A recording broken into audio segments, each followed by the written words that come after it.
Panalangin bago matulog. Ugalin po natin ang magpasalamat at magdasal sa Diyos tuwing gabi bago po tayo magpahinga. Sa ating pong panalangin, humingi po tayo sa Diyos ng isang pusong nakahandang tumulong sa ibang tao.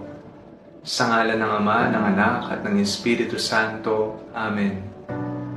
Panginoon, maraming salamat po sa inyong kagandahang loob. Patuloy niyo po kaming binibiyayaan ng mga pagpapalang aming kinakailangan sa araw-araw.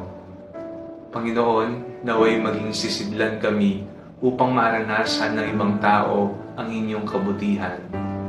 Ang iyong anak, ng aming Panginoong Jesucristo, ay naparito dito sa lupa hindi upang pagsilbihan, kung hindi upang mag-alay ng kanyang panahon, lakas at oras.